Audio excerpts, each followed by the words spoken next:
Welcome, ladies and gentlemen, to a special Warbirds in Review. This is a very unique Warbirds in Review. We've got a couple beautiful, beautiful airplanes here and some very distinguished pilots, historians, artists along with us here. The flow of things today is going to be, we're going to talk a little bit about the P-47 over here first. We've got Evan and Chad who are going to be doing that, and then we're going to get to the meat of the mission, so to speak, and we're going to talk about this beautiful airplane over here that just arrived. When did you land, Ray? 7 o'clock last night? Last night. Yeah, okay. So it just got here. All right, quick introductions. That museum piece that you just saw, where's Diane? Diane, yeah, she's one half of the team right there. The other half of the team sits right there. That's Ron Fagen. He's the guy who, between he and Diane, make that happen. And I am privileged to be able to talk to Ron today. So, yeah, thank you so much for being here, Ron, and also thank you for preserving the heritage and doing what you do with that museum. If you ever get a chance, you need to go there. I think it rivals the Smithsonian as far as I'm concerned, and I've been there many times myself. Next is son Evan, and Evan, again, chief pilot as he was introduced there, but he flies them all. And as you saw in the video, hey, they got a lot of flyable airplanes up there, and he's going to be talking a little bit about the P-47 here. Next, we got Brandon Deuel, and I should just introduce him as our savior because he's the guy who made this happen today. If it wasn't for Brandon, that airplane probably still be sitting in a hangar up in Granite Falls. Am I correct? Yeah. He just nods his head. And we'll get into more details there later. Chad Hill, he's our artist and historian, and he'll be talking a little bit about the P-47. And then, what's that guy's name down at the end? No, can I take the microphone? We don't need to talk to him. No, that is Ray Fowler. I'll say premier warbird pilot extraordinaire. We've known each other for years now, flown with him many times. Let's see, brief history. Let's see, guard guy, F-16s, airline guy, and I've lost track of how many warbirds he's flown, but he's the guy who flew it in here yesterday, so we need to say special thanks. Oh, and one other thing, he's well, not quite. He's almost our newest F-35 pilot also. Ray's got another, how many rides? You got 4 rides left in the program. I'm not there yet. 4 more to go. Yeah, so he could bust out. There's no telling, but yeah.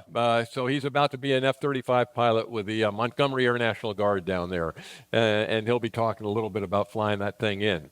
But I'll start first with Ron and just say, hey, again, thank you so much for being here. Thank you for the museum, and thank you so much for what you do for our country. These guys are all patriots, and I hope we can continue this, hey, in years and years to come, and I think we will. But I'll stop real quick and get into, I don't know, if we should talk first with Ron. Yeah, and just talk about acquisition of this particular aircraft and that one there too. So just talk about how you got those things, and then we'll get into the P-47 and then back to the SB2C. Okay, Ed. Well, the Helldiver here was interesting. I was kind of busy at the time, and we all look at trade-a-plane, right? And I was looking through trade-a-plane. It says, buy probably the second only airplane to be ever airworthy again in a restoration, and it says easy restoration, most parts. Bought it sight unseen, and after I committed and made the commitment, then I called up Joe Dinette and Mark, because they were in Pennsylvania, the airplane was in Virginia. Would you guys go see what I bought? And what year was that, by the way? Oh my, 2006. Okay. Yep. And Joe and Mark, they said, well, the good thing about it, it's where its location is it's basically corrosion free. And most of a lot of these aircraft in the South Pacific the salt water has really raised havoc on them. So he says, but I think you did all right. And a little bit about the airplane. It was only a week old when it crashed, and the pilot and his rear gunner went out, still in the pattern, and they had engine problems, and the engine quit, and they come around and landed at the air base there, and went off the end of the runway and ended up in the trees, and that's where it sat for a lot of years. And then somehow the Smithsonian got ownership of it. And then somewhere along the line, they traded it for parts they needed for a bomber they're working on, and it went to the individual we bought it from. So that was 2006, and we hauled it. And if you can look at the boards over here when you put the airplane back, you can see what it looked like after the crash. It was that the picture's there, and then we had probably 2 huge containers full of the rest of the parts that kind of fell off it, and engine and everything. And so 2006, took the fuselage to Kansas and started on restoring the shell of the fuselage. And then the center sections and the outer wings went to Tri-State Aviation in Wahpeton, North Dakota. And my direction to them was use every part you possibly can and salvage to put back in the rebuild. And there was some annealing, some reheat treating, and they did a good job. And then whatever we couldn't reuse, we had to machine new. And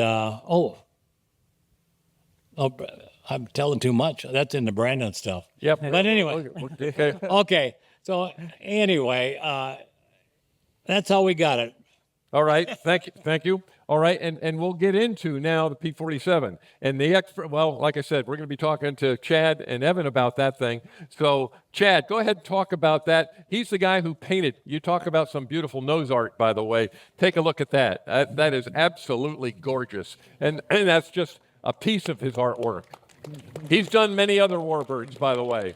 But Chad, go ahead and give us a little bit of a history of that airplane and that artwork and where that came from.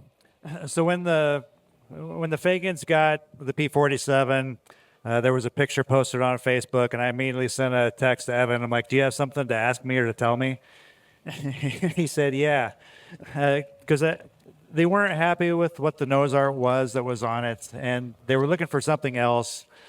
And as it turns out, there was a P-47 pilot that lived, like 30 miles from them in Ortonville, Minnesota, which they didn't know. Nobody knew about this gentleman. So when we decided to honor a local veteran to the Fagen Museum, and so this plane is painted up in the markings of the 405th Fighter Group, the 509th Fighter Squadron, and in particular the markings of Lieutenant Dwayne Buchholz.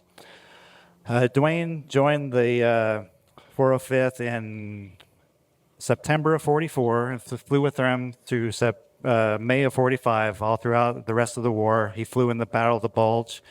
He flew 72 combat missions, 168 and a half combat hours. He received the DFC and also the Air Medal with 9 Oakley clusters. The nose art, he asked one of the gentlemen in the squadron, Eli Gutierrez, to paint an Indian head on there. And Eli said, "I'm from Boston. I don't know what Indian looks like." So Dwayne gave him a nickel and said, "Here, match this." So that's what Eli did. And for whatever reason, Eli didn't want to paint the name on there.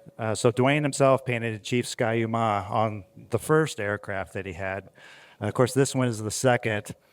There were lots of photos of the first aircraft, but only one photo of number 2. And that photo stopped like right here. So we didn't know what the rest of it looked like, right? And there's a lot of model kits of this plane, and every one of them's different on the markings and the lettering and the nose art. So I did some research. I contacted Michael Tetra, who was one of his squadron mates, his great nephew had a lot of research on the group and on Dwayne. And so we were able to determine that Dwayne himself had approved one particular set of decals.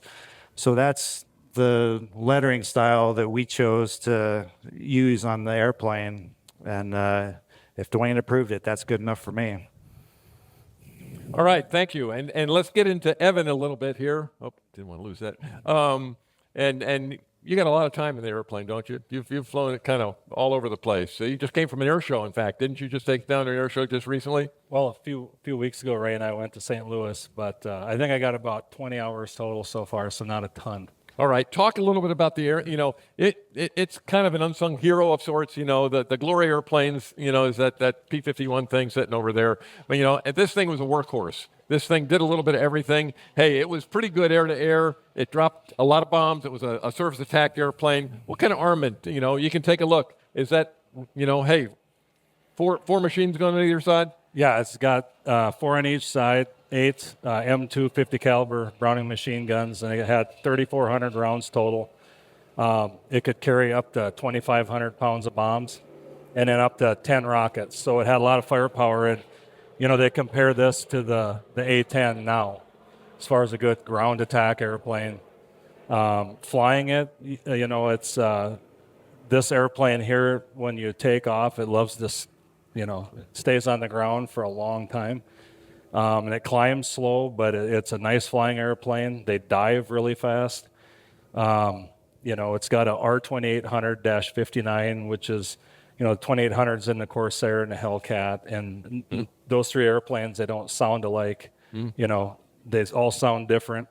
But it's 18 cylinders, got 2,000 horsepower. It's got a lot of power. And I believe, tell me if I'm wrong, but I think this had the fastest recorded speed in World War II in a dive. And so, I mean, they're fast airplanes, but they could pack a punch. And I think in World War II, they learned that they were really good for killing tanks and locomotives and supporting the troops. So it did a lot of ground support missions. Yeah, you know, I mean, what was the name of this airplane? The Thunderbolt, right? Thunderbolt. The P-47 Thunderbolt. Well, guess what? You know, the Air Force thought so highly of it that I don't know how many years later, what do? They name another one called the Thunderbolt, Thunderbolt II of the A-10.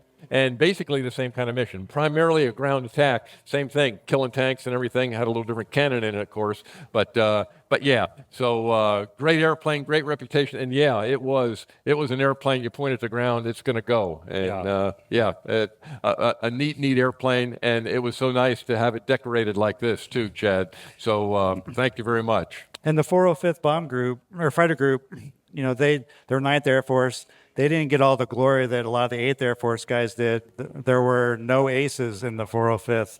In fact, their highest kill ratio pilot was 4 kills. So they really did a lot of the hard and dirty work throughout the Battle of the Bulge, which is what we have on the T-shirt, the Battle of the Bulge.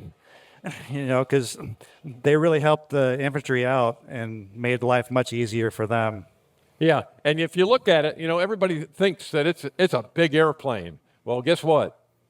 That's a big airplane over there. There's you know, really, if you take a look at the P-47 compared to, hey, the Spitfire, the P-51, et cetera, you kind of go, wow, hey, that's a pretty big fighter. Then you come to this thing.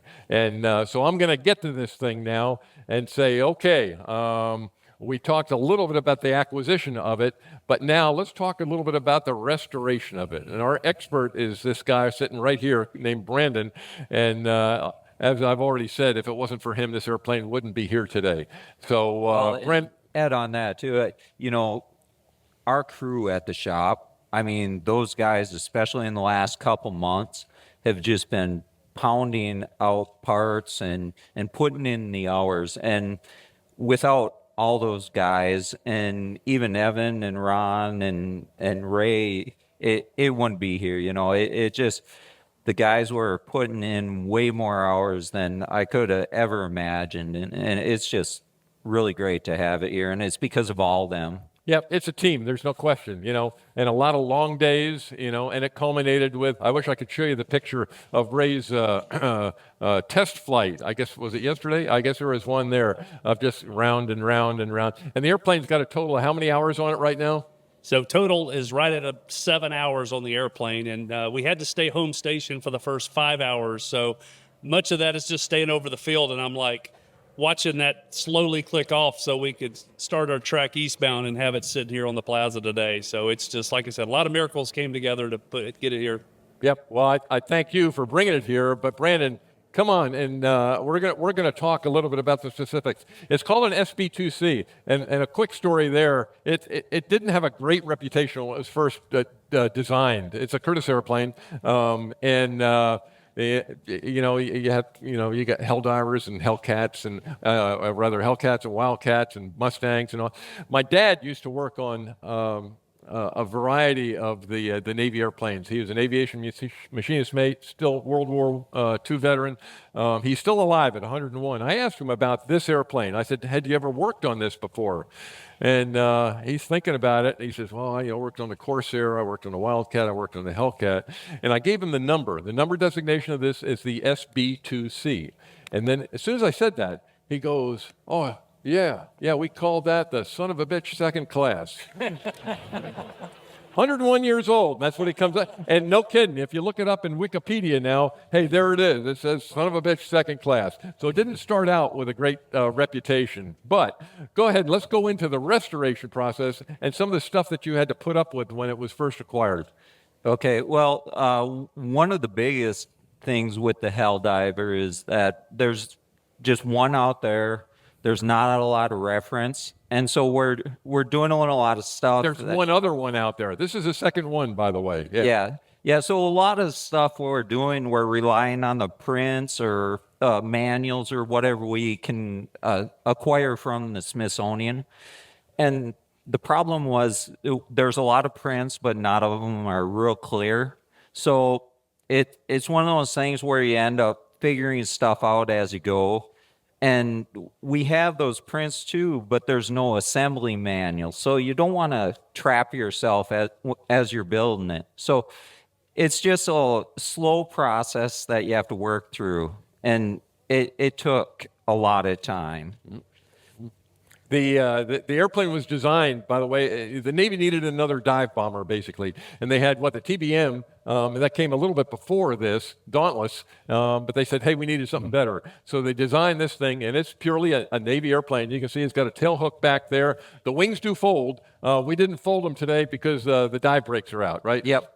But the wings do fold indeed, put them on a carrier and all that stuff. But when it was first designed, it really had some very poor handling characteristics. And Curtiss sat there and scratched her head and said, okay, we can fix it, right? Yeah. And they had a lot of changes during production, improving the model. And really, the first two prototypes, I think, pulled apart in the air. And so they had some real issues. And the rudder and the elevators, they added ribs to. The ailerons, they added gap seals, which improved the performance of the ailerons. A lot of different things. There's a stiffener band going around the fuselage because on initial testing, when they were doing hook landings, they'd actually pull the fuselage apart. And so they added a beefier piece of aluminum around the fuselage right in the gunner area. Mm-hmm. So, and speak of that, you say gun area. It's a crew of two, and hey, what normally goes in the back there? So in the back end, you had a whole bunch of radios. There was a gunner and a navigator. And so you had all the radios. And then he'd also have a twin 30 caliber machine gun. And that's on a turret, so he can swivel with the gun. And there's no interrupter in the turret. So if he shoots through the tail, they'll be patching holes when he gets back to the ship. All right. And how about externally? There's some 5-inch rockets out here. This was it primarily a torpedo bomber, or would it drop anything and everything?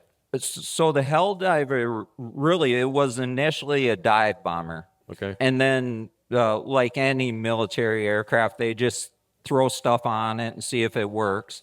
And the Helldiver ended up being able to have the rockets on, 2,000-pound bomb in the bomb bay, 500-pound bomb on each wing, I believe it was. It also had 20 millimeter cannon in each wing. It really had a lot of firepower. And so late in the war, when they were doing the island hopping campaigns, it really did a lot of damage and helped them really advance the troops on the ground. And so for that, it really kind of dropped its dive bombing role and turned into more of a ground attack aircraft. All right. How about some of the varieties of aerodynamics here? I look at this and I see a leading edge slat there. Is that? I mean, the F-16s. Our leading edge slats would come out automatically while we're maneuvering. It's out now. So did it go back in? Yeah, so with the slat system, so being a Curtiss aircraft, Curtiss tended to design things really overly designed, I guess. And everything on this plane is beefy, and the slat system has a whole bunch of quarter-inch cables and a lot of pulleys, and it's really complex. And all those cables and pulleys actually end up tying to the gear up inside here. And so as the gear comes up, the slats get retracted. And when the gear come down, they go out. Pretty solid system. It's not wind load variation or anything like that. But there's a lot going on. How about dive brakes? I mean, was that typically used in every dive bombing attack? Yep. The dive brakes. So with the selector in the cockpit, there's forward for dive and aft for landing flaps on the plane. And there's 2 zeros on it. So with the landing flaps, you have 0 to 52 degrees. And with the dive, it's 0 to, I believe, like 35. And the 2 zeros, when you go between them, there's a lock pin that actually says, okay, we're going to dive brakes. So we have to let the landing flap and the upper flap loose. And then the opposite way, when you go landing, it says, okay, let's lock that top flap in and just use the landing flap. Okay, how about the motor? You said 2800? 2600 2600, okay. 20. All right. And fairly reliable, no big problems? Yeah. The motor really is. Actually, we first ran the airplane in October, I believe, somewhere around there.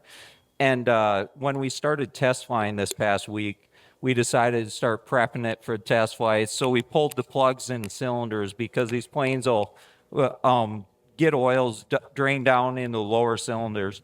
And so we pulled the plugs, drained the oil out, and turned the prop over, and hardly any oil came out, which is pretty amazing for one of these planes that's sitting for months and months. Mm-hmm. So talk about the prop. The prop's a little bit different. If I go over here and I bang on the prop, it sounds like it's hollow. Yeah. The prop is really neat. So Curtiss Electric, they have props for a lot of aircraft from World War II, most notably stuff like the P-40s. And those were all aluminum props, or most of them were. Curtiss also did some steel props, but a lot of those they actually contracted out to other companies. And one of the companies was A.O. Smith. And now they still make like conditioning units today.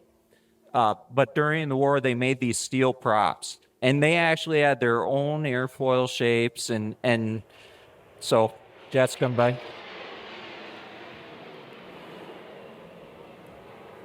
They had a custom airfoil shape that they use. And it really amazing shape to it. Great sound. And the prop is just really cool. Now, to find the prop, to find a whole bunch of these blades that were only used on one aircraft was a lot of work. We ended up finding, I think, about 12 blades, and the overall shop was able to pull out enough for 2 props. Sorry. And so we've got 2 propellers, 2 sets of propellers. It was really... One of the things with these planes is we try to make them as close to original as possible, and we could have thrown a ham standard on there, but we went through the work to try to find that rare original blade so we could have that original prop set up on the plane. I'm just really glad we did, because the sound of this prop when Ray's powering it up, takeoff, is just amazing. It really has a neat sound to it, and it's just something that without that, the last person to hear it was in the late 50s, maybe early 50s, you know. So now we can experience that sound that the original plane made. Okay, how about gross weight? Total gross weight, loaded up with bombs, ready to go, cat launch off the carrier. So it could total weight could be up 16,000 pounds, a little over. Empty weight right now, and we're real close. Stock weight is 10,800. Okay. All right, let's go up to the cockpit. And for the cockpit stuff, I'm going to talk to Ray a little bit.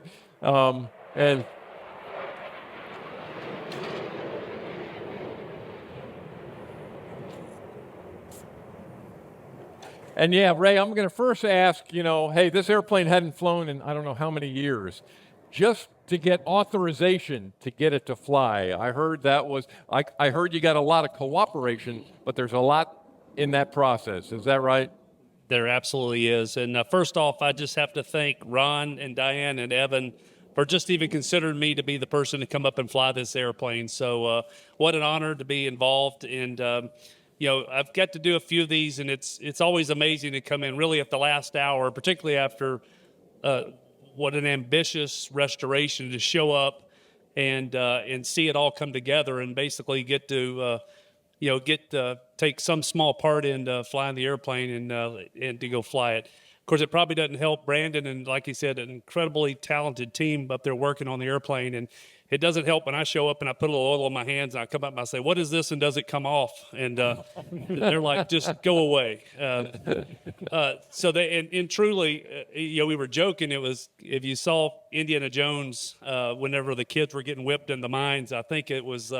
These guys were working so hard to get the airplane flying, and it's such a passion. But back to the flying, absolutely. So fortunately, there is one flying airplane that flies for the CAF, and it's flown for many years. And the gentleman that primarily flies that, Ed Vesely's his name. He was nice. He was great. He came up and spent about 3 or 4 days with us and really showed us the nuances of the airplane. So instead of just getting in the airplane and reading the book and figuring it out, he was very helpful and showed us how that airplane flew. But for you to be able to sit in the airplane and try to take it off, what kind of paperwork is required from the FAA, from et cetera? Absolutely. For not even just for me to fly it. So Evan had been working on the airplane for the registration of the airplane, just like any of you. I'm sure the majority of you here are pilots.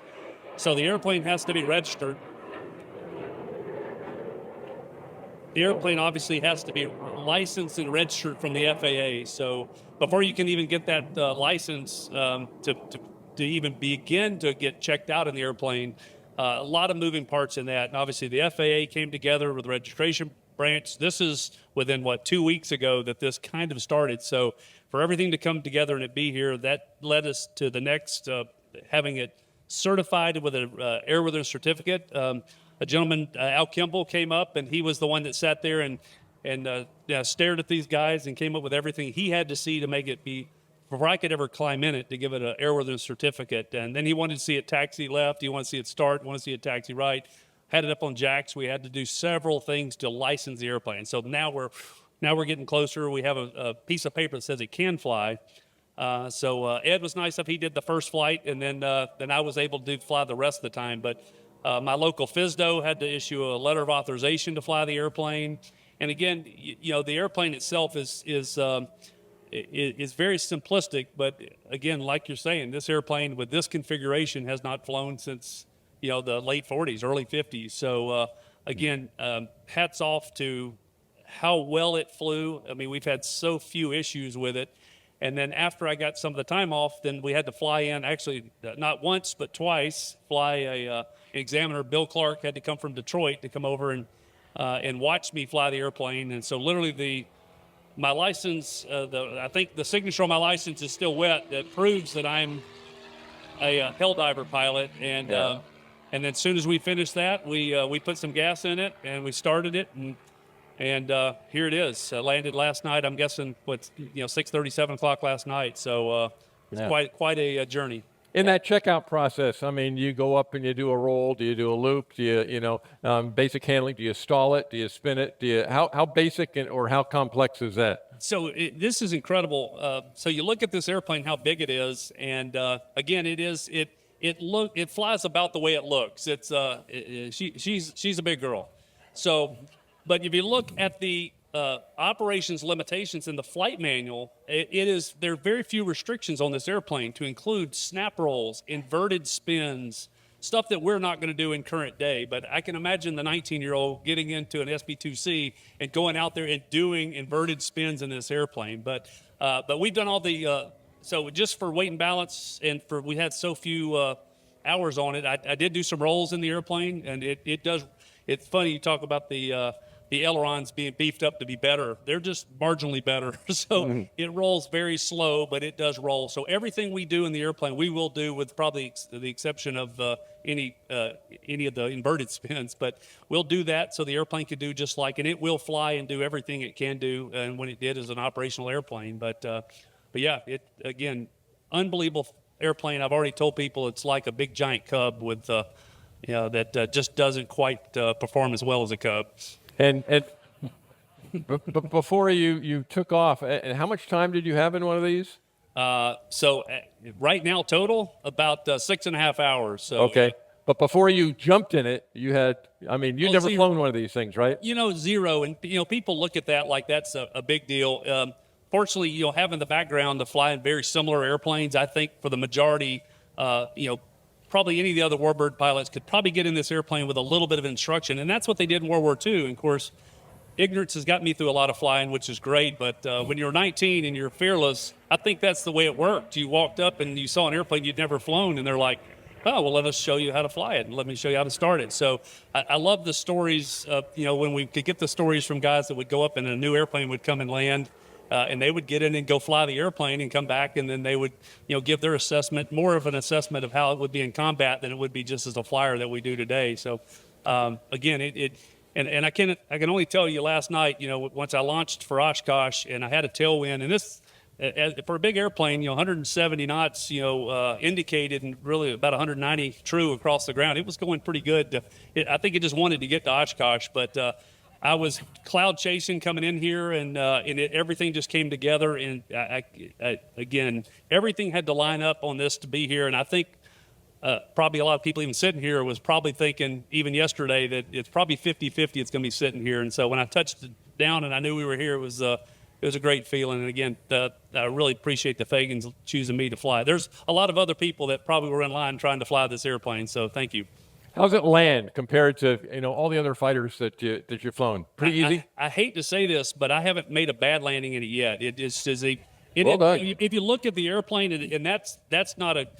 I'm not saying that because I'm a good pilot. I'm just saying the airplane takes care of you. It's got a very wide gear. It's a long airplane. And it just it's designed, really to land hard. So we're not landing on a carrier now. So just a normal landing, the struts extend. When it touches down, the struts compress, and it is just a very smooth landing airplane, I think, just by design. So I'm sure I can make a bad landing in it. If I do, I hope Ron's not watching when I do it. But no, it's just a wonderful airplane all the way around. So far, I haven't found anything that I don't like about it. Kind of like the F-35, right? Just the same technology. All right, Brandon, question about the restoration. Worst problem that you had during well, I'll just say worst. It may be a time restriction. It may be an equipment. What was the hardest thing for you to put back together on this thing? So the biggest problem, I guess, was a couple months ago, Ron came to me and he said, Connie scheduled it for Warbirds in Review, so it has to be there. And then everything. So it's his fault, is what you're saying. Huh? Everything went out the window after that. No, but really, in all honesty, the Helldiver is system heavy. It's got folding wings, it's got bomb bay, it's got just the slats and all this stuff. And so really, it's just a lot of everything. If you look up under the pilot's floor, there's a little access panel there. there's hydraulic lines running everywhere. You know, there's a hydraulic autopilot system, and like I said, the full That didn't work, by the way. Yeah, no, sorry.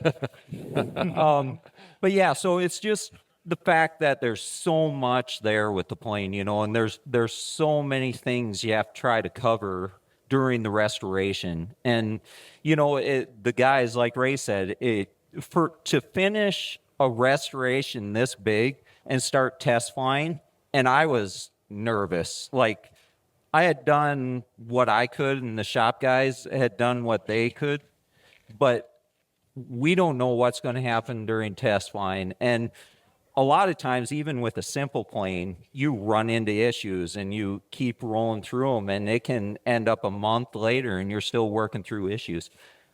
Ray went up and flew it, and other than a few little hiccups, I mean, we were actually doing really well.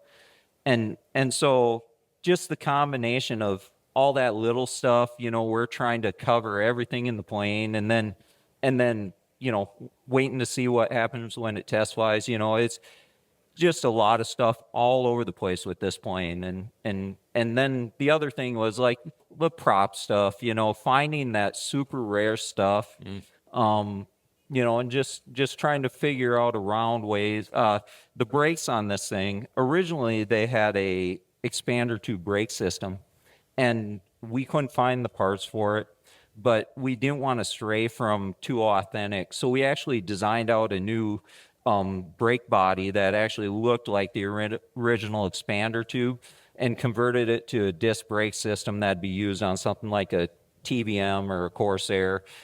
And we kept it as authentic as we could, but we had to vary in that case. And there's certain areas where you try to do what you can, but ultimately availability won't let you. Okay. We're going to paint some nose art on this thing, Ron? I got to ask, what's the plan there? I haven't even thought of it yet. Okay. That's a good idea, but Okay, I was just checking. And Evan, when are you going to fly this thing? Is that in the near future also? He's going to fly it first. it depends on when Ray comes and gives us their license or It's LOC or whatever. It's going to live up in Granite Falls, so that's going to be its home base. And you know, it may make a few air shows here and there, but the plan is to keep it up there, right? And it'll be in the Navy hangar there. Yep. Yeah, the Navy hangar is absolutely spectacular, by the way. They've modeled it after an actual aircraft carrier, and you walk in. And of course, everything is gray, but yeah. And then the big screen, they've got, how big is the big screen, Ron, on the one wall there? It's a huge. It's 75 feet. Okay, yeah. 38 million pixels. Yeah. So Big. Yeah, it is impressive.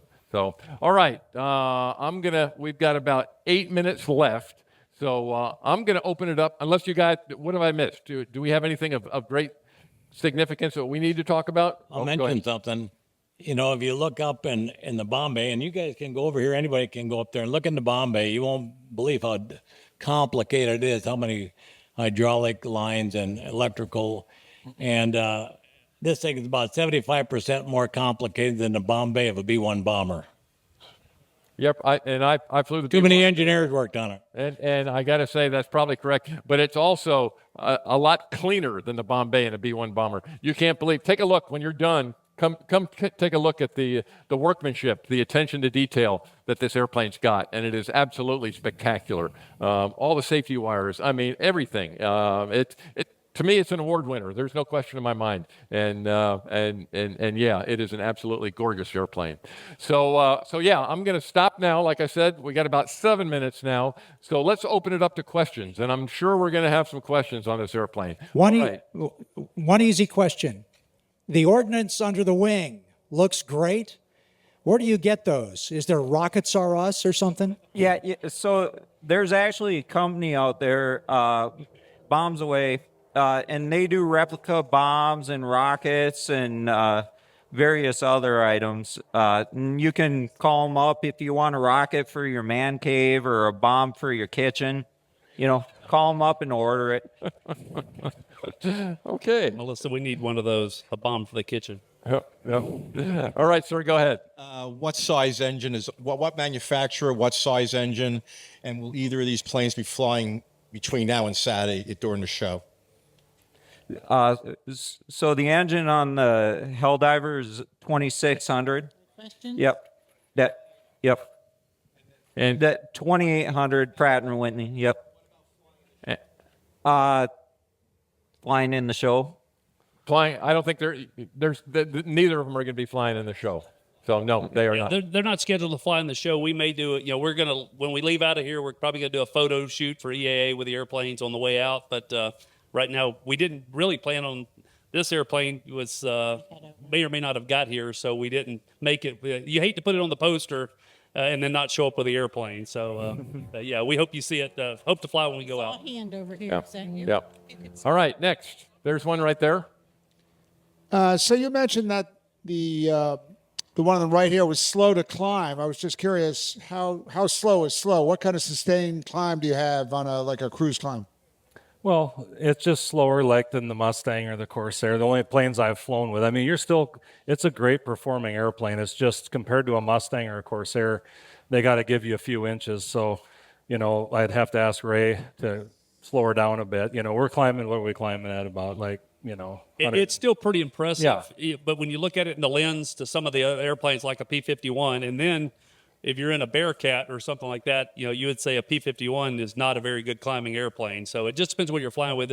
But when you think about what the wing is designed to do, which is really go really fast, so it's kind of hard to have a wing that climbs really well, but will also do 500-ish miles an hour. So it's a great balance. It's just a heavy airplane, really. So we don't fly them with the bombs, and we don't get to fly them at the combat weights now. So I cannot imagine, the guys that took off with a full load of fuel and bombs in World War II. I'm sure it took, just like the bombers, it takes a long time to get where you want to go. Yeah. All right, go ahead, sir. Do you have a man-hour restoration requirement on the Helldiver? How long did you guys spend on it? No. Don't you get paid by the hour? You don't. Oh, you don't get. Yeah, paid. no. Yeah, it'd be nice to be paid by the hour. The last couple of months, the guys have been pounding out the hours. I mean, we were working 80 to 100-hour weeks, and it's just. And over the years, when the project initially started, it was kind of part-time, on and off. We do some stuff, and so yeah, really, I'm sure Ron has someone that kept track of the hours, and I don't want to hear that number. But no, the guys just in the last few months have really been putting in the hours and to get it here. And that's one of the big things for us, that the Fagens, they have these planes restored and make sure they're done right. And they enjoy bringing them to shows like this and allowing people to see how these planes were originally. And as a shop, we try to make sure we're doing it as close as we can possibly get it with the information we have. It's one of those things like almost like archaeology. You dig into it. Funny thing, Evan the other day was helping putting stencils on the plane, and I looked over and I saw he had put one of the aromatic fuel stencils on the door, and I stared at it for a minute and I said, "Oh," and he goes, "What's wrong?" And I said, "No, I was just checking the stencil because one of the fuel doors had aromatic spelt wrong, and I was worried you had put it on the wrong door." And it's stuff like that we pay attention to and try to get right, just because I want people to know in 50 years, if they're restoring this plane or using it for a reference, that this is how Curtiss did it, and try to represent that the best we can. And oh, by the way, your guys are the guys who are keeping all those other airplanes flying too, right? Yes, yeah. And how many are, Ron, how many are there that they got to keep flying? I know, hey, P-38s, Mustangs, Hellcats, how many? I don't know. Okay, all right. All right. I bet Diane knows. Yeah. All right, go ahead, sir. Oh, crew. The crew on the S2. Okay. So go ahead, Brandon. Yeah, there's two crew in there. The pilot in front, and then there's a gunner and navigator in the back. And his primary mission was defending the back end of the plane. But a neat thing with the Helldiver, so when it went on a dive bomb raid or dive bomb attack, so they're doing 270 knots at a 70-degree angle in those dive runs. And so at that point, the rear gunner, navigator, he turns into a safety check guy, and he's got an altimeter in there. And he's watching this altimeter just go like this, and he's screaming out numbers to the pilot because the pilot is doing nothing but looking at his bomb target. And so he needs to know that if he's not pulling out at 3,000 feet, they're not going to make it. And so that guy is constantly screaming out the numbers, making sure he knows. And it's just one of those weird things you kind of learn when you're going through the stuff and reading about the history on them. So it's one of the fun aspects of these restorations. Any plan to, we talked about the rockets. Any plan to put a gun in the back? Are you going to Yeah, do we that? actually have a gun that's here. And unfortunately, our main goal was to get the plane to the show so people could see it. Excuse me. And our gun, we're missing the handles for it. So if anyone has handles for a twin 30 caliber machine gun, I'd really love them. But anyway, yeah, and so we didn't want to represent that unfinished. It's just part of the thing. If it's not in there, it's not in there, but we don't want to have partially finished stuff up there. So it just was one of those things where eventually we'll have all that stuff in and I know after this we've got other projects to work on, but I'll probably have to sneak in late at night to even do more to it, so Okay. Ron doesn't know I'm dragging away from other projects. Okay. Go ahead, Ron. Mention something. Ed, it's very important that these young, fortunately for us, our mechanics are all young, and that is great for the future. And the Helldiver here was Diane our last Warbird restoration. Sure. We're I don't lucky believe enough. that. I'm we're- sorry, but I we're just don't retired believe from it. the Warbirds after this. But now Evan here loves the Warbird business, and he's taking the reins to keep the Warbirds going. And so we encourage young people to start training and primary trainers and basic trainers and move into the fighters and that because it's enjoyable. And so I got Evan, we got Dax over there by the Mustang. And so we got to keep these young people learning how to fly these airplanes and work on them. So Yep. that's wonderful. And I will ask, other maintainers, do you have some other maintainers in the audience who helped build this thing? Get them to stand up. Yeah. We want to say thanks. Tyler, Dax, where's Squirt? Come on, guys. There's one in the back. There we go. There you go. And we got one on the road yet, and the other guy is still at home sleeping. Okay. And I wanted to get back to, we were talking a little bit about the back cockpit and the gun and all that kind of stuff. I got to ask, there's a tube back there. If you just sit there and look, and there's a rather large tube. I think I know the answer. What's that tube for? Yeah, so basically they had a survival kit and a life raft in there. And so if they ditched in the ocean, they dropped 2 pins and they could pull the life raft out and get their survival kit out and get floating and hopefully be rescued soon. And that's the other thing too, that, doing this kind of stuff, you learn, and it kind of blows your mind because, these guys were, a lot of them were country kids, that never been out of their own county.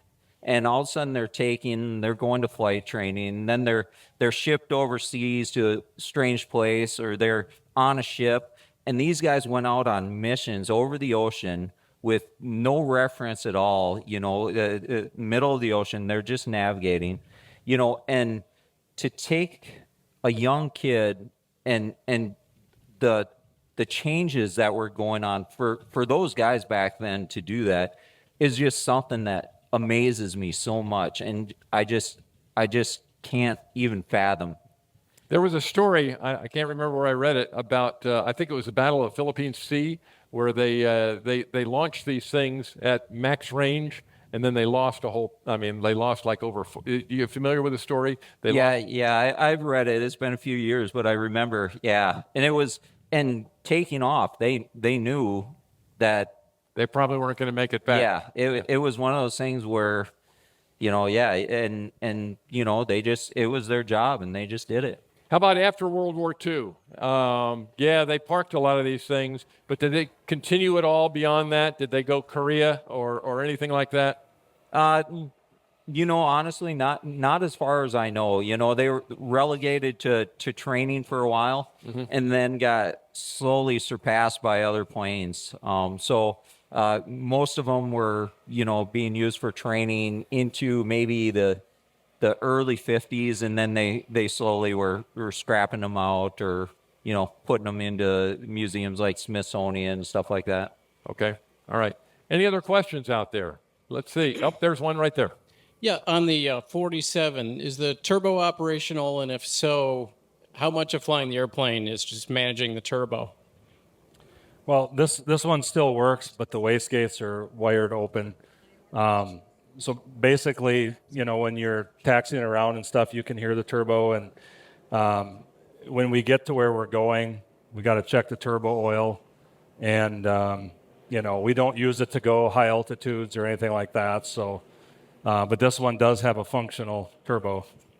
Interesting enough, there's very little bag space in this airplane. So when we came over here, I had my bags back there. So I wanted to make sure Evan didn't open the doors in flight, so all my bags would have came flying out, including me. So it's actually a great place to, which I wouldn't even have known, but a great place to haul a bag. So, but yeah, most of them are disconnected just because we don't need them to go to altitude anymore. As I remember, didn't you lose a flight jacket out of the back of a P-51 also? That's a whole nother story, yeah. Yeah, I know he lost one of those, but he found it again. That's the good news. So any other questions out? Okay, we got one up there. Is this particular paint scheme, is this part representative of any particular group or carrier wing? Yeah, or going to be? Basically it's marked up in the Essex markings, and the planes on there would have had the double diamond on the tail and on the wing, and then they would add a ship number too on it to identify which plane it was. When we right now just have the Essex markings on it, just to give it. I really like the look of it, and our Hellcat is actually painted in the same markings, so we kind of wanted to keep them the same. Thank you. Did it ever shoot anything down? Did it ever have any kind of air kills? Yeah, and actually, Yeah, there was actually one that had 3 kills, shot down 3 zeros. Wow. Dogfighting, not from the rear gunner. And Ed, who was Ray's friend that was up, said there was several that had single kills. So, I mean, they actually dogfight and had victories. Wow, impressive. Other questions? There's one right. Oh, up here first. Okay. Is there any thought of putting the Curtiss Electric on the Thunderbolt, or how do you like it? Well, I don't know if Bernie's around, but Bernie, flies the other P-47 that's got a Curtiss Electric, and he says their airplane climbs like crazy with the Curtiss Electric. It's got a different nose case on it. I think, Ray, tell me if I'm wrong, this is the same prop as the Corsair, the F4 or Dash 4 we fly. And he said that, Bernie told me that causes this to climb a little bit slower and be more of a land lubber, but I don't think we have plans anywhere, at least in the near term, to do that. Maybe someday, but I don't think right now. All right, thanks. Thank you. Okay, we got another one down here, but he doesn't have a mic yet. So hold on, and we'll get a mic to you so we can. Where's our mic? Oh, it's coming down. Just be patient for a second.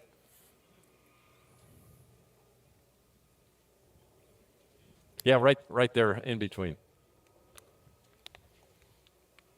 Yeah, hi, great job. Beautiful work. Amazing, absolutely amazing. Was the 47 used in North Africa or Sicily or Italy? Yeah, they were used in Italy. What about North Africa? Maybe towards the end of the North Africa campaign, I think they were used, but they did do a lot of fighting in Italy, all the way to the end. Yeah, I think a lot of the groups transitioned out of P-40s into the P-47 right once they got towards moving into Italy. And okay, thanks. What kind of fuel flow we got on this thing? How much are you burning in an hour? So we plan it really at about 75 gallons an hour. And it's like anything else with a new engine, we're still trying to sort that out. But virtually the same engine that's in a B-25. So obviously with a few changes being a dive bomber. But yeah, so just to be conservative, we round that up to 80 and use 80 an hour, and it's probably a pretty good number. And what's it hold? How many gallons? 355 gallons. So, and that's obviously without external drop tank. So it has a fuselage tank. And then there's 2 tanks interconnected within the wings, and both of those give us 150. So 300 in the wings, and then another 55 gallons in the fuselage tank. So a fair amount of fuel without, extended range for drop tanks and whatnot. So it gets you a pretty long ways. Okay. All right. Another question. Right over here. Okay, we got one over here. So regarding the P-47 or the Helldiver and the technology used in them, is there anything that's really kind of revolutionary or stuff that carried through into future versions of aircraft? Or is, either the Helldiver or P-47 like one time, we're not going to do that again kind of thing? Yeah, that's a design question more than anything else. Yeah, it's and you can jump in on this. Obviously, a lot of the airplanes you see are really kind of late 30s technology. So, I mean, really, it was such a move, by the end of the war. You look at the B-29 with the revolutionary pressurization and obviously all the invents of the turbine-powered and the jets that were coming online. So, it's amazing. You look at a B-17, and I'm so respectful for the guys that we get in a non-pressurized airplane and fly at 30,000 feet, with a heated suit. I mean, it's so I would say there's probably not a whole lot that carries forward on this airplane with the obviously in the knowledge to build better systems and more reliable systems for hydraulics. But these are the great thing is they're as complicated as they are from an operator standpoint. And I do make fun of the Navy every chance I get, being an Air Force guy. But Navy really did a nice job of making it very pilot proof, and making the systems understandable and making it, for the operators, which is, so hats off for that. Yeah. One thing I would add is, so in the cockpit, now that Ray's talking about it, the cockpit on this Helldiver, so they had -1, -1C, -3, -4, -4E, -5. This is a -5, and all the earlier versions of the Helldiver had pedestals everywhere with, your bomb controls on this pedestal and your bomb bay doors are on this bracket, and just everything was everywhere on a pedestal. By the -5, they started doing a more modern layout that carried into even modern jets today. And it's consoles that are quick change consoles, and like this one up here is your switch panel, and this one back here is your radio panel, and over here you have all your hydraulic controls, on this. And so they did revisions like that they learned things from pilots and put them into the planes. And that's something that I'm glad we have a -5 for that, because the cockpit is laid out pretty nice and everything is where it should be for the most part. Mm-hmm. How about G loadings on these things? According to the book, I know you're not going to pull a lot of Gs now, they're old airplanes, but back then, yeah, they dive at the ground at 70 degrees and they go boom. What were they pulling? 5 Gs, 6 Gs? I'm told that you could pull as hard as you wanted on this airplane, pretty much. It's an incredible structure. The spar structure, I mean, and I don't think it would be uncommon for them to do 7, 8, even 9 Gs probably in a pullout and not damage this airplane. That's how well it is built. Which is just hard to imagine. Now, obviously, it wouldn't sustain that for very long, but if it's you hitting the ground versus you pulling back, and that's hence the safety valve in the back seat that was keeping people from hitting the ground on these dives. But yeah, it's built to pull. This airplane is built to pull quite a few Gs. And again, read the flight manual. You're like, wow, I can't believe an airplane of this size can do what it does and how well it's built. How about any inverted restrictions or anything like that? You fly upside down for a while? It does say inverted, obviously, only for entering in a dive. So, yeah, you can go inverted, but you can't sustain inverted. You can go inverted to roll into a dive. But, again, there's other issues for fuel and for oil. You would starve your engine of oil, so you don't want to do that. Okay. All right. Other questions out here? None. Yeah, can I say something? Wait. We got a young lady right here. We'll get your microphone. Here she comes right now. Well, we're waiting on the mic to go over there. Everybody here loves Warbirds in Review. I mean, we come here every year because we love Warbirds in Review. And who's responsible for Warbirds in Review and keeping it going is Miss Connie Bullen right there. and she and her ex-husband, or not her ex-husband, but Ed that passed away, were responsible, and Connie's staff here is amazing, every one of them, and Ed, it's just amazing what you give all of us people, and it wasn't for you guys, it'd be pretty boring around here.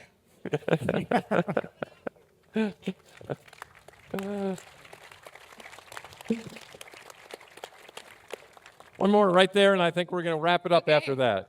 Great job. Did you put, or did they put Helldivers on floats?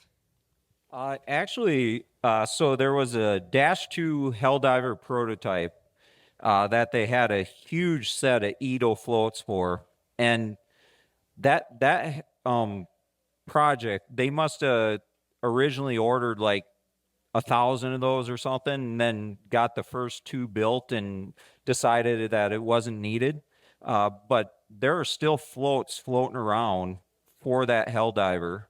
We've had over the years a few guys that said, "Hey, we've got these floats. They're for a Helldiver. You want to buy them?" And I mean, it'd make a nice lake home plane, but no, and the floats carried like 400 extra gallons fuel. It's just a massive setup, but they never went into production.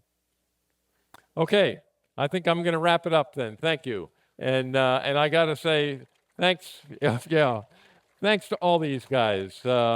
Brandon, your restoration job, superior. And the guys that were standing up out there, hey, spectacular. As I said, I'm hoping that Saturday night you're going to walk away with some trophy because it's well deserved. And Ron, I got to say, Ron and Diane both, I can't say enough. Yeah, you know, we had a similar father-son act somewhat this morning. We had Eric and his son Luke, you know, and you're passing it along, and that's what we need to do. And that's obviously what you're doing. And Evan, thank you for picking up the reins and running with it, because you're already got 3 projects. Yep, there you go. Going See, yep, he's got them progged. But I say thank you. But What's Mustang is next, P-51. All right, so now we know, another P-51. Well, you've already got 2, 1. Well, it's to a customer, so it won't be ours. Oh, okay. Yep. All right. Yep. Well, anyway, I say thank you to all you guys, and I appreciate the hard work. I appreciate, Ray, you bringing it in here last night. Boy, we were all crossing our fingers and just watching on Flight Aware going, yeah, all right, he's down. They left it over in the Weeks hangar yesterday, put on the rockets, and it is absolutely spectacular. So thank you, folks. Oh, my last, and I do this on every one of my presentations, veterans. I would like the veterans, active duty, to stand so we can say thank you. Thank you for your service. So veterans, please rise.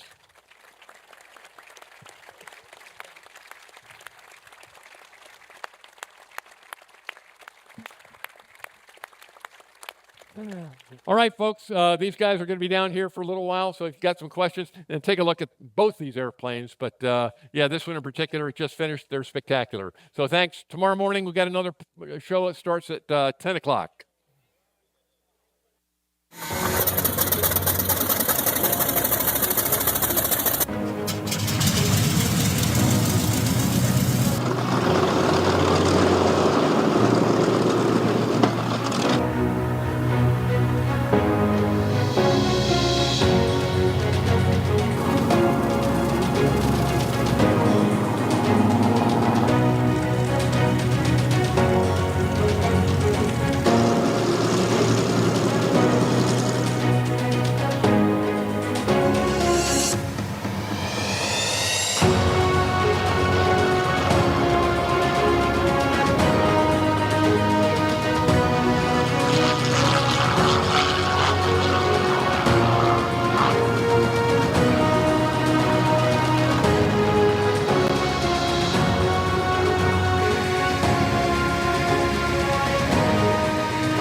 The Second World War changed the world forever. It is a chapter of history that should never be forgotten or ignored. Someday soon, we will hear that the last veteran of that terrible conflict has been laid to rest. How then will we recall their stories, their experiences, their extraordinary accomplishments?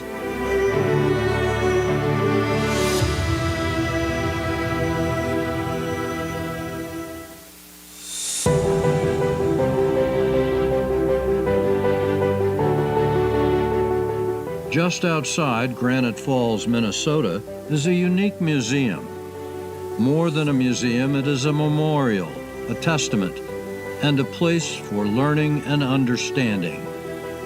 It preserves and presents the sights and sounds, images, and voices of World War II, so they will not be lost to history.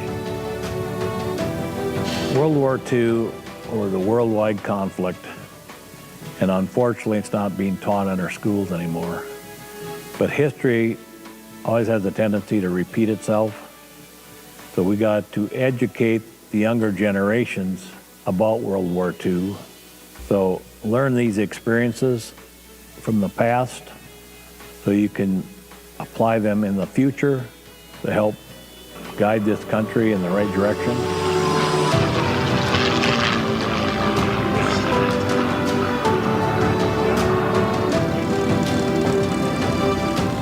We've taken on a mission to connect the latest generation with the greatest generation because these are events in our history that need to be remembered, and in our case, and in the case of young children, they need to be introduced to. And we feel they're very important and need to be preserved, and that's what we're trying to do.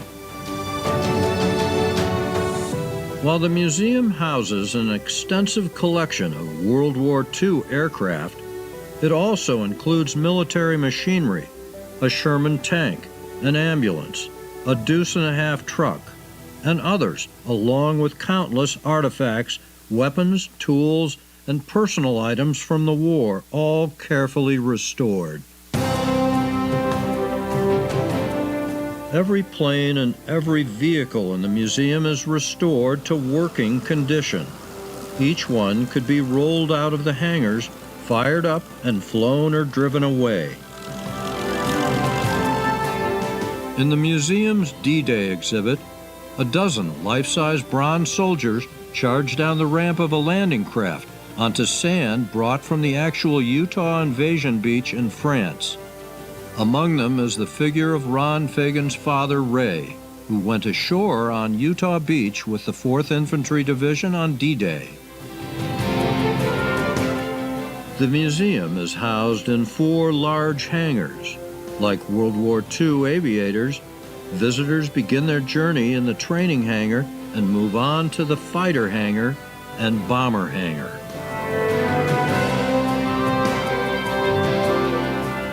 The museum's large naval hangar houses a wall-sized video screen, over 20 feet tall and nearly 75 feet wide with 38 million pixels. It is the largest fine-pitch direct view LED display in Minnesota, and it makes the museum an extraordinary venue for sharing the stories of our World War II heroes. The Fagen Fighters World War II Museum is a family affair. Their son Evan is chief pilot. His brother Aaron manages the ground vehicles collection. The brothers share their parents' commitment to the museum's mission to preserve history, promote patriotism, and inspire the future by presenting the story of the world's greatest conflict through the sights, sounds, images, veterans, and voices of that war. Such places are a gift to the world and to the generations to come.